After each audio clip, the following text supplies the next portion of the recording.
La adolescencia para Andrés López, un joven nacido en 1971 en la ciudad de Cali, no fue lo que para otros jóvenes corrientes. Él decidió ingresar al mundo tenebroso del narcotráfico como miembro del cartel del Norte del Valle. Empecé trabajando en un laboratorio de drogas y la dinámica me llevó a otras dimensiones completamente absurdas. Un día, por 5.000 circunstancias que sucedieron en mi vida, dije, hombre, yo soy completamente consciente que voy por el camino equivocado y quisiera de alguna manera como enmendar todas esas cosas que hice malas en un momento y darme a mí mismo la oportunidad de criar mis hijos, de estar con mi familia, de tener una nueva vida y dije, yo voy a enfrentar pues una acusación federal que tenía el gobierno de los Estados Unidos y dije, no voy a entregar. Me entregué voluntariamente, pasé todo el proceso de presentación ante una corte americana, vino un proceso un poco largo, como de 3 o 4 años, fui sentenciado, el día de mi última sentencia entré a la cárcel y estuve en la cárcel 20 meses. Y en ese transcurso de los 20 meses fue precisamente el momento en el que escribí la historia y escribí ese libro. Su historia parece sacada de una película de ficción y gracias a ello, Andrés hoy cuenta con una de las obras que ha revolucionado el mercado. Su libro, El Cartel de los Sapos, se convirtió en un éxito de ventas y dio origen a la serie El Cartel. Ahora saca una nueva edición. De esos y más tópicos conversó Dafne con Andrés López, conocido en el mundo del narcotráfico como Florecita. Amigos, y estamos felices, es increíble cómo pasa el tiempo. El año pasado estábamos hablando del cartel y ya estamos recibiendo la segunda parte del cartel. No bien habíamos salido de la fiebre cuando ya Andrés López pues nos presenta esta historia que, independientemente de lo que encierra con el narcotráfico, tú te pones a ojear y tú te sientes que estás viendo una película de acción. Y me encanta además, ¿no? O sea, yo empiezo a escribir esto y me meto en el personaje, y me meto en la historia, y lloro y pataleo y corro cuando hay que correr, o sea, hago de todo. Pero me gusta muchísimo escribir estas historias de narcotráfico. Quizá, primero, pues creo que es un ADN que quedó ya como condición patológica para el resto de la vida. Y segundo, creo que son historias que a mí particularmente me mueven. A mí me mueven. Y conocer esas historias de primera mano de esos personajes que no se atreverían a contarle esta historia a ninguna otra persona, pues a mí me parece maravilloso también tener la fortuna y la oportunidad de contársela a la gente con la responsabilidad y la conciencia de que aprendan de todo esto, claro está. Eso te iba a preguntar, Andrés. Tenemos de referencia que la primera parte del cartel la escribiste cuando estabas viviendo en carne propia las consecuencias, ¿verdad? Ahora, ¿qué podemos esperar de esta segunda parte? O sea, porque quedó algo que contar de esta primera. Todo, mira, quedó todo. Esta historia es tan maravillosa que yo me atrevería a decirte que es quizás más maravillosa que la primera parte del Cartel de los Sapos, porque yo creo que es la primera vez en la que uno tiene la oportunidad de conocer la historia y la versión del soldado de la mafia. O sea, esta no es la historia del capo, ni es la historia del gran narcotraficante, sino es la historia de un niño que, siendo apenas un niño, se crió y creció en un mundo de la delincuencia. Si un niño a la edad de 4 o 5 años, sus juguetes son revólveres y pistolas y armas, pues ya te podrás imaginar lo que va a ser el desenlace de ese niño cuando tenga 30 o 40 años. Pues este libro, El Cartel de los Sapos, es la historia precisamente de ese personaje. Es un personaje maravilloso y yo, como escritor, pues me di a la tarea de conocer sus emociones, de saber realmente a los 10 años qué estaba sintiendo, por qué actuaba como actuaba, y así sucesivamente a medida que iba evolucionando su historia. Pero creo que, contrario al primer libro, por ejemplo, en este libro está muchísimo más desarrollado. Primero, su línea sentimental, amorosa, y segundo, sus valores, sus principios y sus rollos morales. O sea que partiendo de ahí podríamos decir que la primera parte habla ya de tu experiencia y de lo que estaba a tu alrededor. En esta tú hiciste como de terapeuta, empezaste a escuchar la vivencia de otro y con el paso del tiempo cómo ha evolucionado este mundo, ¿no? Exactamente. Ahora en esta segunda parte ya no es la versión de los hechos contada bajo el punto de vista de Andrés López, sino es la versión de los hechos contada bajo el punto de vista de otras personas completamente distintas, pero interpretadas y enriquecidas por el personaje de Andrés López, porque me parece que ese sí no lo podemos dejar. Entonces tengo como esa facilidad o esa herramienta de poder contar estas historias quizá de una forma distinta, porque en algún momento determinado pues hice parte de ese mundo. Tú has dicho dos palabras claves, la de enriquecer y la de basada en la historia de Andrés López, o sea que aparte de que es autobiográfico, también como que el gusanillo del escritor lo ha ido fomentando, enriqueciendo y puliéndolo, por utilizar un término. Sí, claro que sí, yo creo que hay una evolución entre ese primer libro que escribió Andrés López, que se llamaba El cartel de los sapos, luego escribí otro libro que se llama Las Fantásticas, del que me inspiré para hacer una serie que se llama Las Muñecas de la Mafia, y ahora este es mi tercer libro. Yo sí creo que a nivel literario hay una evolución gigantesca en esto, y creo que en este tercer libro como que se notan de verdad esas pinceladas y ese tono, aunque dramático, también tiene como ese pincelazo de comedia que me parece a mí es clave y esencial, sobre todo en un universo de estos tan denso.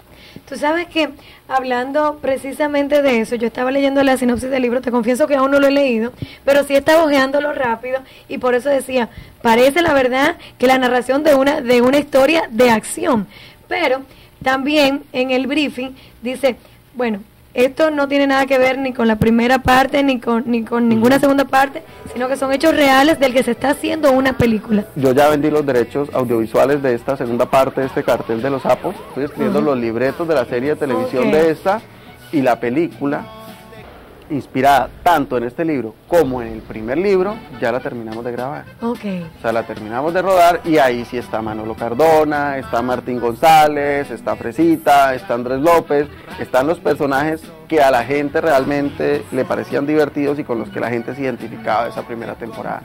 Pero tenemos no solo esos, tenemos muchos más actores buenísimos, está Pepe Cadena, está el Cabo, está Guadaña, el que le faltaba el ojo, el que tenía el ojo de vidrio. La historia es maravillosa, no fue fácil hacer esta película. Hacer cine en nuestros países es traumático, y nosotros pues todos de alguna manera también nos vimos afectados por ese trauma, pero la sacamos adelante. Y es muy real la historia en el cine. Yo sé que tú lo destacas mucho con el tema del libro, es una historia real, pero por ejemplo, como pasa cuando una gente está contando un chisme, le pone como el saborcito, o sea, para salpicar y para darle chispa a la historia. Hay un poquito de eso para... Mira, cuando uno va a cine, o sea, el cine es sinónimo igual a ficción.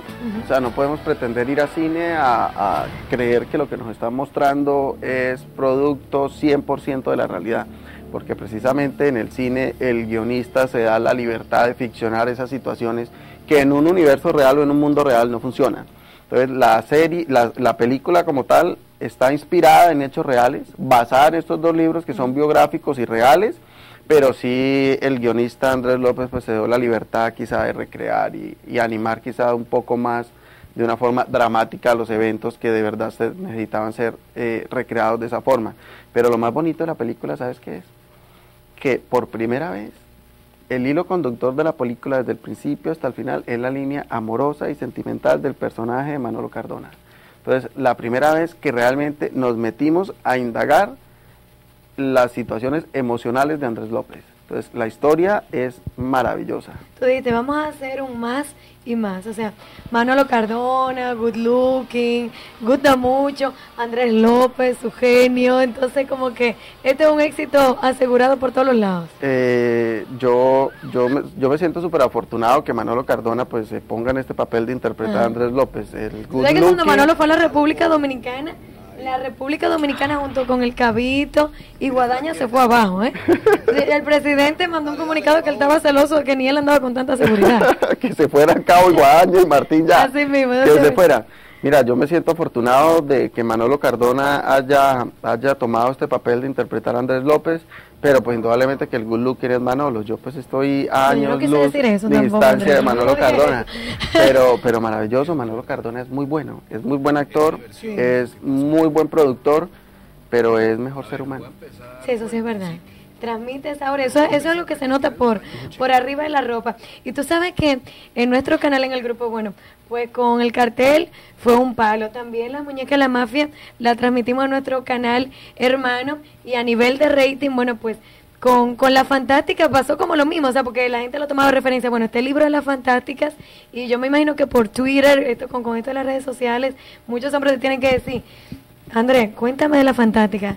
eran tan espectaculares, porque cuando dijimos que veníamos para acá a entrevistarte, a mí empezaron a escribir y me dijeron, Dafne, pregúntale si de verdad esa fantástica que él narra con tanto fervor, eran así o había un poquito de morbo de por medio. No, estas mujeres eran, o sea, esto era absurdo de lindas. O sea, es que parece una condición dentro del mundo mafioso que la mujer que se relaciona sentimentalmente con estos personajes sea prácticamente de 90, 60, 90 y bellísima.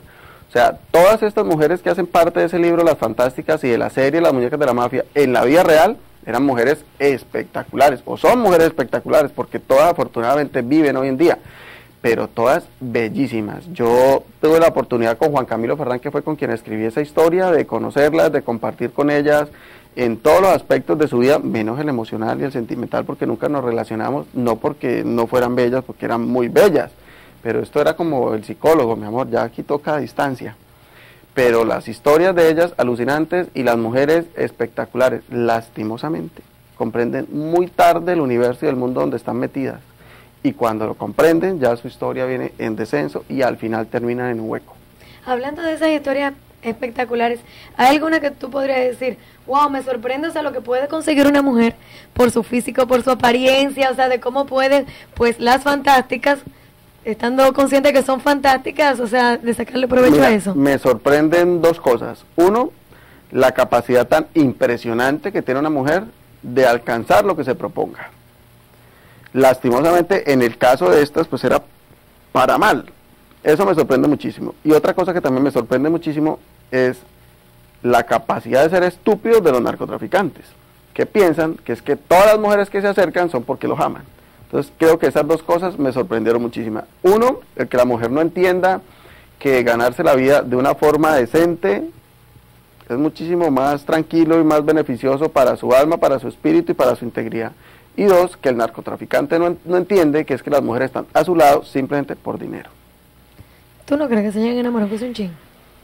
Yo creo que se enamoran en el inicio, no. Yo creo que al final terminan enamorándose y muchísimas sufren como el síndrome de Estocolmo. Muchísimas. Creo que cuando comprenden que se han enamorado de sus esposos es precisamente en el momento que sienten la necesidad de dejarlos. Sí, porque ya ven que, o sea, como que dicen, bueno, todavía estoy a tiempo. O sea, pero sigo escalando, exacto. Sigo y sigo, pero todavía puedo, y sigo, y cuando llega allá arriba, y ahí como que ella reflexiona y dice, voy mal, pero ya se involucró sentimentalmente y ya tiene que terminar de dar la batalla con su narco, y es precisamente en ese momento en el que el narco viene de bajada.